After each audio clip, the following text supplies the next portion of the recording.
Welcome to the Idea to Exit podcast with Matt Ganzak, a journey through startups, technology, and business development. Welcome to the Idea to Exit podcast. My name is Matt Ganzak. I've done hundreds of millions of dollars in revenue, had multiple exits, consult for businesses, and done some pretty amazing things. And I'm so happy to be here. So I want to talk to you a little bit about what it is that we'll be doing in this podcast. I have partners that I've had that we've done exits before. I have investment bankers coming on. I have investors. I have so many people lined up to come on board and talk to you guys. So definitely hit the subscribe button, and we're going to bring great value, and you're going to learn something in the process. You're going to learn about wins. You're going to learn about losses. You're going to learn about what to avoid in building your startup, whether you're just getting started, you have an idea, don't have an idea, or you're looking for that breakout moment. We're going to talk a lot about breakout moments and different things that shifted business forever for so many companies. So we're going to be talking about all that. A little bit of background on me. I started in radio and broadcasting. So I was on air. I was on the rock station, midday guy, and I was in charge of all the production over, I don't know what it was, 19 radio stations, whatever it was. And I made a lot of great advertisements. Some of my best advertisements actually ended up getting picked up by National. They liked what I produced. And one of them I remember was Wendy's picked up. I did all the characters, and I had a chicken versus a cow and acted it all out like it was Celebrity Deathmatch. And it was hilarious. It ended up going national and paid me for that spot. But I loved production, and I loved standing out with my production, and all of my production was done in that way. In fact, I had people that drove through my market, listened to the advertising, and a few other radio station owners would call up to our radio station and say, "Who did your production?" "Well, it's all in-house, this guy named Matt." And I actually picked up a few clients that way. And that was kind of my introduction. Geez, this was 2004, 3. That was kind of my introduction to standing out and being a little bit different and having a message and having a positioning of something that would be a little bit different. And then as I started doing more production for local businesses, I had people coming in and asking specifically for, hey, do you do websites? Do you do SEO? Do you do PPC? And started teaching myself that and started getting ahead of the latest technology. My Google AdWords account is 2005, 2006. I've been advertising on that platform. I've spent, $50 million, $100 million, whatever the number is, in advertising over the years, and had some really big wins. As I said, really big exits. Went to work in 2008, moved to New York City, and went to work for one of the biggest websites at that time. This is before social media. There was kind of MySpace around at that time, but still we were ranked in the top 100 most visited websites. And one of the problems that they were facing was it was sweepstakes, but yet kind of angled like online gambling before gambling was legalized or decriminalized, or however you want to say that. And they had this problem that they get hit with a lawsuit. I mean, I don't mind talking about stuff. I don't mind talking about anything here, right? So they got hit with a lawsuit, and they had to change all of their marketing. And so far, all of their advertising was not being as effective, and they thought that they needed to shut the doors. So I went in and said, okay, here's how we angle this. Here's how we do it, and pitched my entire pitch literally in my job interview. And I was interviewing for a job, and it was X amount of dollars. I was like, I will fix this problem for you. It's 2008, but I'm going to need double the money, and I'm going to need to build a team around me. And they said, okay, let's go. And they ended up calling my promotion the straight sell. And I thought that was really funny because they were kind of using angles and whatnot. And I came out with the straight sell. And I said, listen, we just need to be more transparent on what makes what we do so great. And pitched it to them. It ended up working. It ended up crushing. We were one of the first advertisers on Facebook where you had to go through a broker to basically advertise on Facebook. And it was really nice getting penny clicks back in the day. That was really cool. It's a little different today. But that being said, we ended up growing and scaling that business. We had over 65 million users on the platform when they exited in 2014. And I went on to continue building more startups, speaking on stages, launched a book, and have been doing a lot of amazing stuff. Taking businesses from $25,000 a year to $10 million a year. That took me 2 years. Took another business from 6 figures. It was like a low 6 figures, barely breaking $100,000 a month to $1 million a month in just 6 months. Launched several startups. I have several startups that I work on, and we're going to talk a lot about those startups and kind of where the genesis came of that idea, the processes that we went through to create that, and the steps that we take in order to do these things. And we can have those people come on and talk about their knowledge and their industry knowledge and kind of how an idea goes from an idea to a workable concept. One of the things I really like to say is that, ChatGPT and these AI tools are incredible. And it's proof that one of two things: either people are so lazy that they just don't use them, because we use those tools and we're able to do things in days or hours that used to take months or even years, and you're able to accelerate and create massive, successes, or you just don't know how to wield it. Like it's like a hammer in the hands of somebody that's never built a home before versus a hammer in the hands of a skilled craftsman that's built, hundreds of homes, thousands of homes. And the question is, how is that hammer swung in order to create the home? And I think of ChatGPT or whichever platform you use, Claude, it doesn't matter. It's how you're swinging it, and it's how you're using that tool to grow and scale. So we're going to be talking a lot about how to do that, how to validate an idea, how to get that first win. What's that first win? What's that first path to success? And then how do you build a moat around what it is that you've built, be innovative, grow and scale, and eventually have an exit? I believe in these repeatable processes that you can do over and over and over again. And it's those repeatable processes that end up creating wealth. And oftentimes people are just looking for the quick solution and not something that can become repeatable. Now, one of the things I want to talk about in this first podcast, and honestly, this isn't my first podcast. I started a podcast back in 2014, somewhere around there. And I was actually one of the top 10 most listened to podcasts on iTunes Business at the time, ranked over so many people that I admire and so forth. And it was incredible being able to put out just 10 episodes and literally be one of the top podcasts in literally the entire world. It was insane.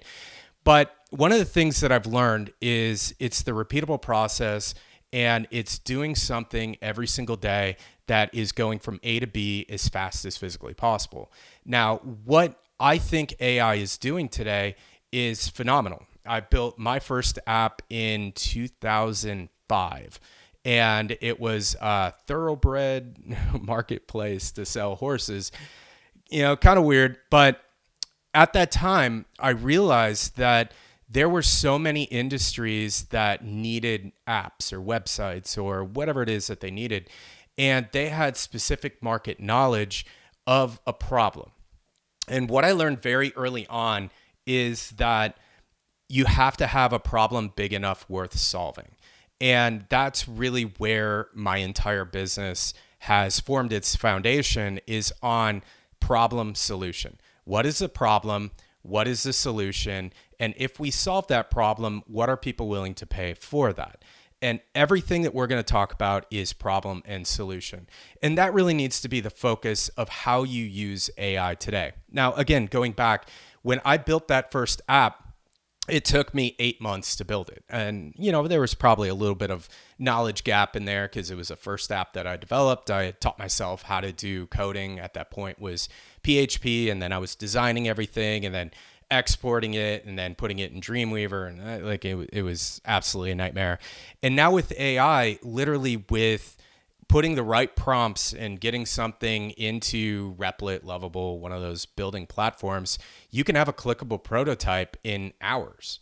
And it's insane to me that more people aren't doing that today. But the problem is really I talk to like 10 people a day that are looking to bring us on board and help them with their technology and help them with their business and strategy and growth and ideation and validation and fundraising and all those things, marketing, sales, etc. And one of the problems that I'm seeing is prompting wrong. And it's wielding that hammer the wrong way. And the way that I prompt things is in a way that I know how to train the AI to give me what it is that I need. And I get so much closer to where I'm trying to be that first 80% jump in development is completed based upon my prompting and the way that I prompt something. So it's incredible today to me that people are not using these tools correctly.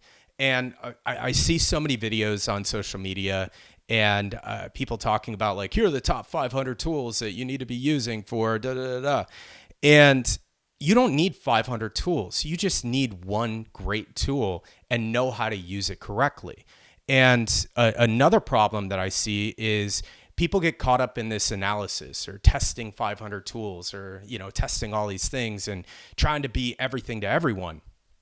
Literally, I can tell you some of the most successful people that I've worked with are complete Neanderthals. They are absolute complete morons. They don't know really how to use technology very well. And the technology that they do know how to use, they know how to go from A to B lightning fast. And let's define A and B. A is where you are, and B is traction. B is revenue. B is people willing to pay and use your product. And they just go A to B lightning fast over and over and over again.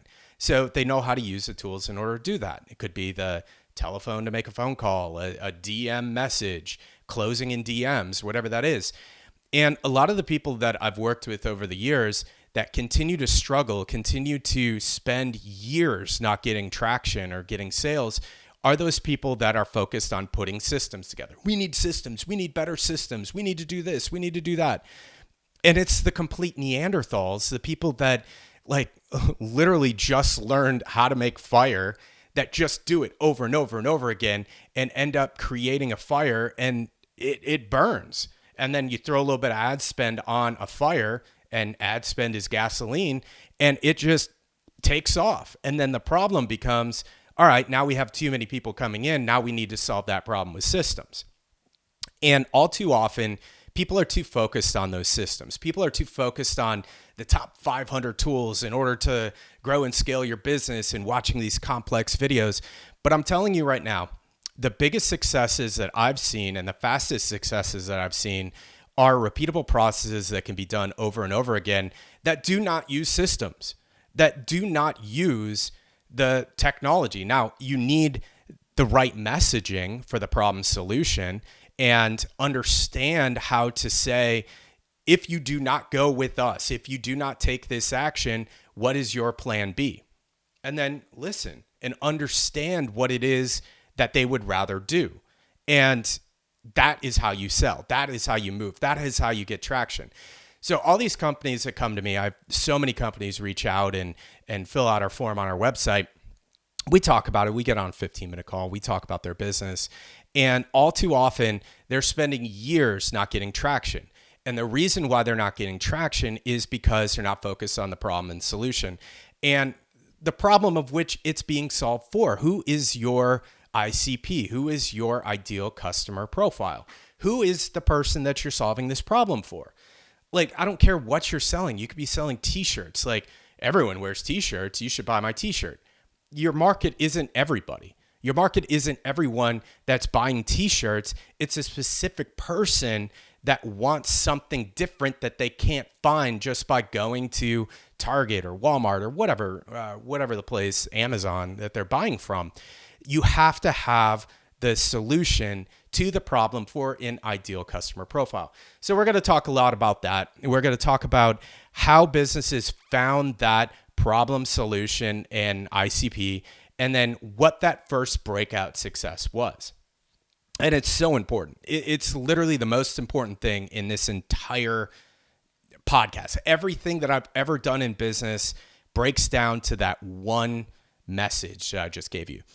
And let me give you an example. So I've been building apps. It was, I don't know, a few years back. I'd been building apps for years and built maybe 100 apps at that point. And I had a problem. And so I went to Google, and this was before ChatGPT. So I used Google, right? And ChatGPT is grabbing so much market share from search engines right now. It's insane. So it's a whole nother conversation. So I go to Google and I type into Google and say, I have this problem. And my problem was I didn't know who was engaging with my social media and who was not. I was unable to quantify that on who. I had some metrics and analytics based upon the scale of how much, but I wanted to know who, because I had a specific problem. I was limited to the people that I was able to, connect with on social media. I needed to know who needed to get the job.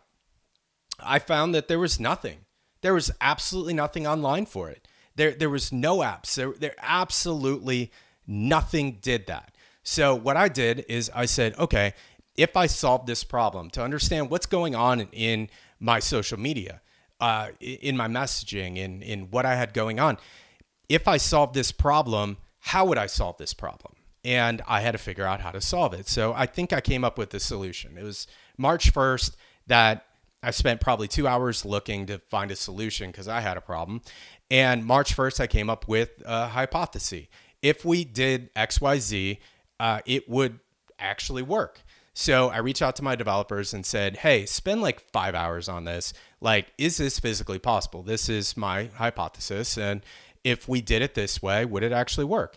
They came back 5 hours later with a, broken looking prototype that literally was terrible. And they said, yeah, we could actually do it. So what I did that day is I recorded a video and I said, hey, if I made this and if I developed this, would you want to buy it? I just posted it on my Facebook account. I had 2,000 people say, yes, I would buy that in a heartbeat. Like, please just build it. Just do it, right? And I'm like, okay, that's my validation. First off, when people are starting businesses, that's the biggest problem that I see is they skip that validation step. They start into development, they get in love with their product or their idea of their product, and they're not falling in love with the problem, the solution, the validation, and their ideal customer profile, which for me was business owners that use social media. It was pretty big TAM, right? And I said, okay, I need to build this. I need to put this together. It literally took me 2 months to get a working MVP together, and we just focus on that one problem that we're trying to solve. I'm sure there are 100 problems I could have solved, but I didn't want to solve 100 problems. I wanted to be great at one thing. So I got it together and launched it and put up an offer, put up a launch special, and then reached out to those 2,000 people and said, hey, it's live. You can go buy it now. I know that you said you wanted it. We ended up making money on the first day to the point that it paid for the entire 2 months of development. Now with AI, we could have probably done it in 4 or 5 days and gotten it online, which is insane. But it took like a couple of hours to make back our entire money. We ended up scaling that to 7 figures within the first year. And then I exited that business when we were at 350,000 subscribers and 0 ad spend, which was absolutely insane. But that's the speed of which a business can go from an idea with validation to have a clear problem solution and that, ideal customer profile and scale to 350,000 users just through referrals. So those first couple hundred people that signed up right out of the gate, they ended up being the mouthpiece to go and grow to 350,000 users. And that's what's insane to me is all too often I'm seeing these people say, I've been working on this business for a year, 2 years, 3 years, and, we've just been sweating into this thing and we're having problems getting traction. Okay, what What's your problem? What is your solution? Who's your ideal customer profile? If they're unable to answer those questions, I know that they're going to continue to struggle. So if you take anything from this first podcast that we're doing, you would understand you need to be talking to ChatGPT about problem, solution, ideal customer profile, and competitor analysis. And that's it. That's the only things that you need to focus on when you're thinking about an idea. So when I talk to somebody like, hey, I got this great idea, I start there. And that's the only thing I start on. And all too often people jump directly into, hey, ChatGPT, make me a prompt for Lovable, Replit, or whatever, and give it a prompt to create this MVP, create this product.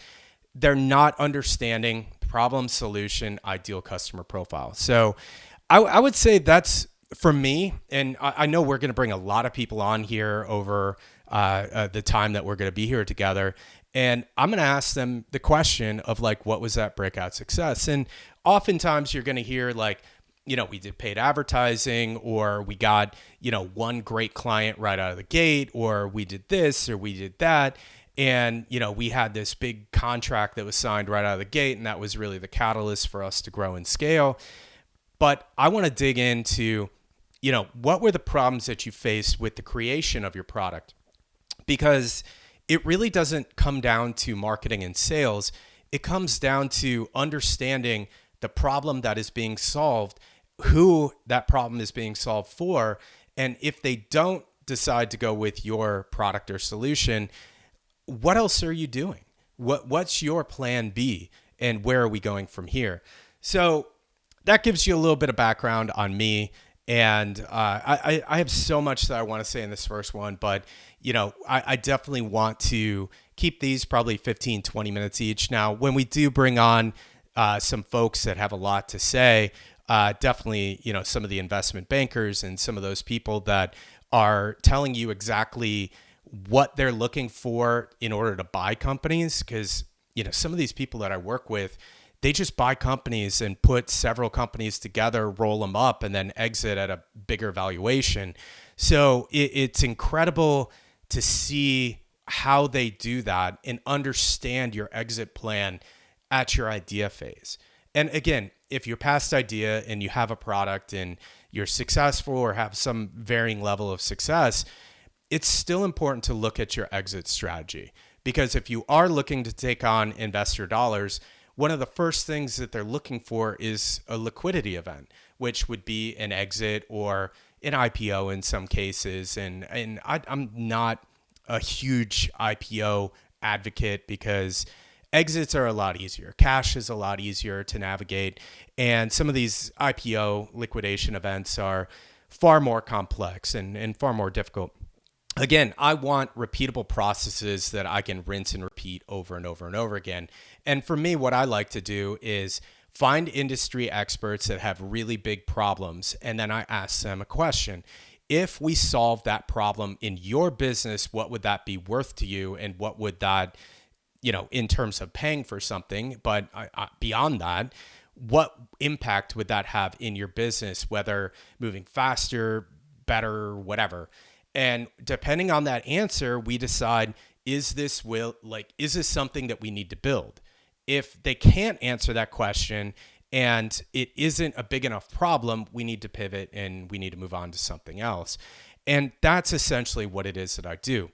I've partnered with PE firms. I've partnered with restaurant owners. We built a really cool app for restaurants to do inventory better and smarter and faster and save money and all that great stuff. I've partnered with doctors that work in hospitals, and we've developed technology there.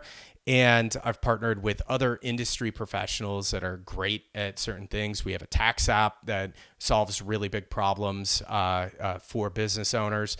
So I like finding those problems. And if we solve that problem, it would equal tens of thousands, hundreds of thousands, potentially millions of dollars in impact to the business over a couple of years. Those are the problems that I like solving. So typically I look for that. And typically I look for those business owners to understand what it is that needs to be developed. And then from there, we can understand who the competitive landscape looks like. Again, ChatGPT, understanding your problem, starting to create that thread, training ChatGPT on your specific business model, and it starts to understand where you're going. It starts to understand your marketing. And by the time I get to the marketing, I've had probably 1,000 prompts about the business and trained it on the business. So when I come down to the marketing piece, I say, okay, understanding everything that we've talked about this business, and I do have a paid account, $20 a month, and then you can put each project into a folder and then have each project separated. But when it comes to the marketing, I say, based upon every single thing that we've talked about, tell me how I win customers. Tell me where I need to advertise, where's my ICP, and how do I need to market to these people? And it is so smart. It knows how to do it. And again, that is training an AI and leveraging it to wield that hammer to be more effective for you. Again, all of us have the exact same tools. All of us have the exact same abilities. But my question to you is, why is everyone not a millionaire? Why is everyone not producing a business that is making 7 to 8 figures a year and operating a business at a ridiculous profit margin? Because you can build systems and have things in place that solve problems inside your business using AI and using technology. It's because the problem starts with the idea, the validation, and moving forward to wield these tools correctly in order to grow and scale businesses. So I'm going to leave you with that. On the next couple of podcasts coming up, we're going to start digging into that one defining moment and those breakout moments and exactly how we identify those.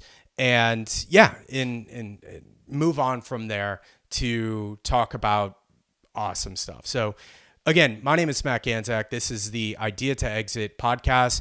We're going to be talking about huge exits, huge wins. We're going to be talking about those companies. There's so many companies today that are doing what companies used to do in 10 years are doing them in 6 months, 12 months, 24 months. And it's because they're wielding these technology pieces like an expert and training like an expert and executing, going A to B like a Neanderthal. Just saying, how do we do this lightning fast? Speed is the most important thing. The one thing I'm going to leave you with is my mentor that trained me told me, I went to his office and I poured a glass of, he liked Patty's, scotch, and he pushed it in front of me. And he's like, all right, tell me about what it is that you're doing. We have this project. Tell me about it. And then I gave him an entire framework of where we were going to be and how it was going to take 8 months. And he said, listen, you're using your calendar. I'm using your watch. Go back to your desk and work on that effectively. And I'm like, holy cow. All right. How do we do this in hours, not months? And again, this is before AI, which is incredible. And what I did was I ended up developing an entire platform in 6 weeks. We went to market and we ended up building, and I think we were 7 figures right out of the gate, ended up building up to 8. And that was part of the big exit that we did in 2014. And that stuck with me forever. You're using your calendar and I'm using my watch. So let's think about that. Let's think about today how we can move with our watch and not with our calendar. So if you move like that and you have the idea and you're moving really quickly, you are days away from having a massive breakthrough, whether that be an idea breakthrough, a validation breakthrough, or that breakthrough that takes you from no revenue to revenue. How do we do that in hours? That's what I'm going to leave you with. Thank you so much for jumping on board. Subscribe, and we're going to do a lot of these. I'm going to commit to 1 a week, and I definitely would like to get to 2 a week. So I'm going to do that the best I can. But I love giving this knowledge and helping people out because I wish I had this. And like my book was written for my 18-year-old self.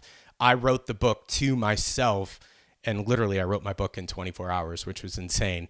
We'll talk about that on the next one.